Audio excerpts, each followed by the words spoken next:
Chama cha ACT Wazalendo cha sambaratika baada ya jambo kuu kutokea. Ujambo na karibu kwa taarifa zetu za Kenyascope, na tafadhali kumbuka kusubscribe. Aliyekuwa kada wa ACT Wazalendo na mtunzi maarufu wa nyimbo za kisiasa katika jimbo la Tunduru Kusini, Bibiye Abdalla Khalifa ameibua gumzo kubwa baada ya kutangaza rasmi kuachana na chama hicho na kujiunga na Chama cha Mapinduzi. Hatua hii alithibitisha hadharani katika mkutano wa kampeni uliofurika mamia ya wananchi, ambapo alikabidhi kadi, sare na bendera ya ACT Wazalendo kwa mgombea ubunge wa CCM wa jimbo hilo, Mhandisi Fadhili Chilombe. Bibiye ambaye amejulikana kwa muda mrefu kwa kuimba na kutunga nyimbo za kisiasa zenye asili ya Kiao, alifanya uamuzi huu mbele ya hadhara kwa msisitizo kuwa ulikuwa wa hiari bila kushinikizwa na mtu yeyote. Sababu kuu alizotoa ni mvuto wa sera na mikakati ya CCM, ikiwemo miradi ya maendeleo inayotekelezwa chini ya uongozi wa mgombea urais wa CCM Daktari Samia Suluhu Hassan, pamoja na mikakati ya mgombea ubunge Mhandisi Chilombe. Kwa maelezo yake, sera hizo zimeonyesha dira ya kweli ya maendeleo na kugusa moja kwa moja maisha ya wananchi wa Tunduru na taifa kwa ujumla. Aidha, aliongeza kuwa ACT Wazalendo imepoteza mvuto na mwelekeo wa kisiasa, hasa katika kipindi hiki cha kuelekea uchaguzi mkuu ujao.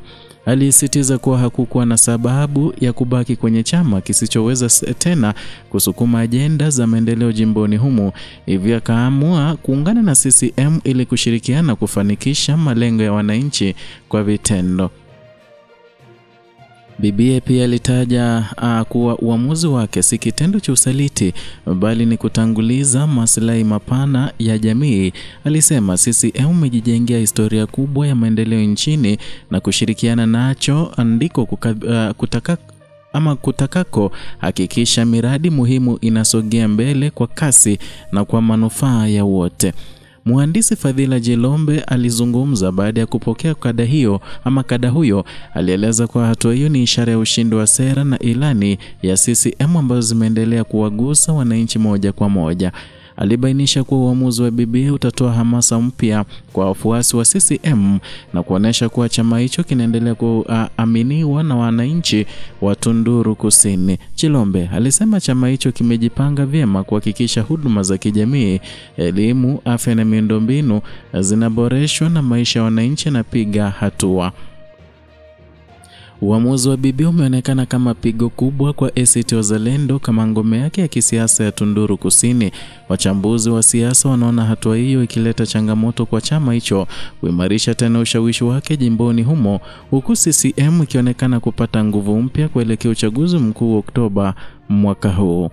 Hii ni Kenyascope, mahali tunapochambua siasa na matukio makubwa yanayoathiri taifa letu. Endelea kutufuatilia kwa taarifa sahihi na makala ya kipekee kila siku.